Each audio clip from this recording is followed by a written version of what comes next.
तो hey guys, स्वागत है आपका एक बार फिर से हमारे चैनल पे। तो आज हम एक बार फिर से एक बहुत ही इंटरेस्टिंग टॉपिक के ऊपर बात करने वाले हैं, जो कि है कि आखिर क्यों लाइट ही इस यूनिवर्स की सबसे ज़्यादा तेज चलने वाली चीज़ है। तो आज आप ये वीडियो आखिर तक देखते रहिए, हम आज इसी के ऊपर बात करने वाले हैं। तो ज़्यादा टाइम वेस्ट ना करते हुए चलिए शुरू करते हैं।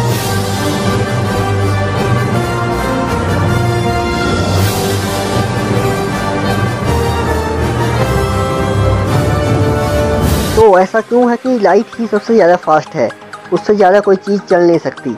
अगर वो चलेगी तो वो ज़्यादा से ज़्यादा लाइट की स्पीड से ही ट्रैवल करेगी। तो सबसे पहले हम ये जानते हैं कि लाइट की स्पीड कितनी है। अगर हम अप्रोक्सीमेट लेके चलें तो लाइट की स्पीड होती है 3 × 10⁸ मीटर पर सेकेंड, और लाइट की एग्जैक्ट वैल्यू है 299792458 मीटर पर सेकेंड।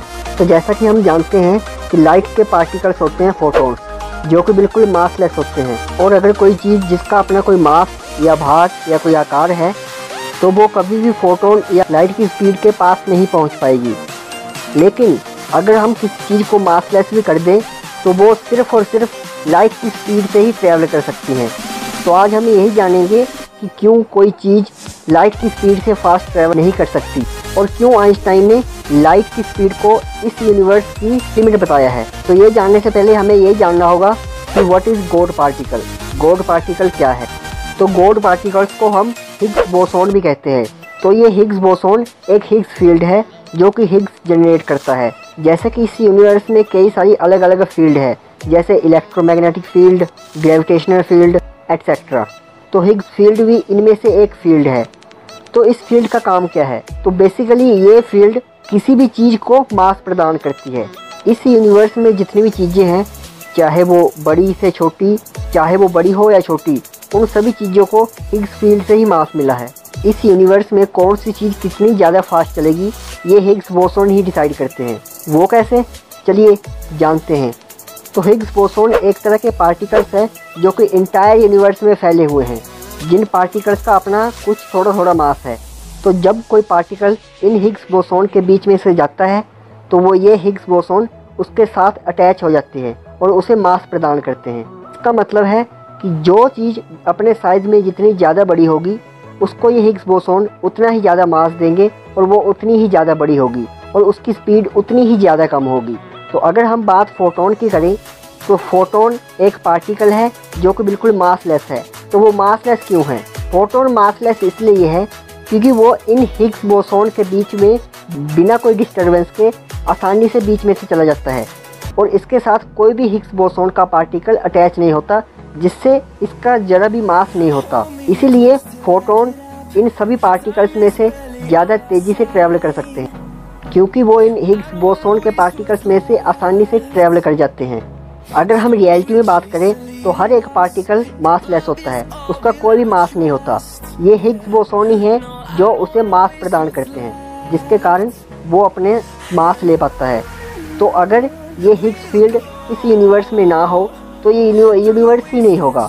क्यों? क्योंकि हर एक चीज़ मासलेस होगी और वो लाइट की स्पीड से ट्रैवल करेगी, जिससे उसका कोई मास नहीं होगा, और ना ही ये यूनिवर्स का कोई प्लेनेट, कोई एटम, मॉलिक्यूल कुछ भी नहीं होता। इसीलिए इस हिग्स बोसोन को द गॉड पार्टिकल्स कहा जाता है। तो अगर कोई पार्टिकल मासलेस हुआ, जैसे फोटोन्स हैं, तो वो सिर्फ और सिर्फ लाइट की स्पीड से ही ट्रैवल कर सकते हैं, क्योंकि वही एक कंडीशन है जिसमें वो हिग्स बोसोन को ज़रा भी डिस्टर्ब नहीं करेंगे और उनके बीच में से आसानी से चले जाएंगे, जिससे वो पूरी तरह मासलेस होंगे और उनकी स्पीड ही मैक्सिमम लाइट की स्पीड होगी, उससे ज़्यादा वो ट्रैवल नहीं कर सकते। तो इससे हमें ये पता चलता है कि जो चीज़ जितनी ज़्यादा बड़ी होगी, उसके साथ हिग्स बोसोन उतने ही ज़्यादा अटैच होंगे, वो उतनी ही ज़्यादा मास गेन करेगी और उसकी स्पीड उतनी ही ज़्यादा कम होगी। और अगर कोई ऐसी चीज़ है जो कि हिग्स बोसोन को बिल्कुल भी डिस्टर्ब किए उसके बीच में से जा सकी, तो वो सिर्फ और सिर्फ लाइट की स्पीड से ही ट्रैवल कर पाएगी। अगर आप द गॉड पार्टिकल यानी कि हिग्स बोसोन के ऊपर और जानकारी चाहते हैं, तो आप यूट्यूब पे और भी कई वीडियो देख सकते हैं। इससे हमें ये पता चलता है कि हर कोई चीज़ जिसका कोई मास है, वो लाइट की स्पीड से ट्रैवल नहीं कर पाएगी, और अगर वो मासलेस है तो भी वो लाइट की स्पीड जितनी ही आगे जाएगी, उससे फास्ट कोई भी चीज़ इस यूनिवर्स में ट्रैवल नहीं कर सकती। इसलिए एल्बर्ट आइंस्टाइन ने लाइट को इस यूनिवर्स की फास्टेस्ट थिंग बताया है कि उससे ज़्यादा चीज़ कोई ट्रैवल नहीं कर सकती। मुझे उम्मीद है कि आपको ये समझ आ चुका होगा कि क्यों कोई चीज़ ज़्यादा से ज़्यादा लाइट की स्पीड तक ही ट्रैवल कर सकती है, उससे ज़्यादा नहीं। अगर आपका अभी भी कोई क्वेश्चन हो तो हमें नीचे कमेंट बॉक्स में लिख कर बताएं। और अगर आपको इस वीडियो से कुछ सीखने को मिला, कुछ जानने को मिला, तो आप इस वीडियो को लाइक, अपने दोस्तों के साथ शेयर करें और इस चैनल को सब्सक्राइब करें। सब्सक्राइब का बटन आपकी स्क्रीन के ऊपर आ रहा होगा, चाहे तो वहाँ से कर लें या नीचे सब्सक्राइब के बटन से कर लें। मिलते हैं अगली वीडियो में, तब तक के लिए गुड लक।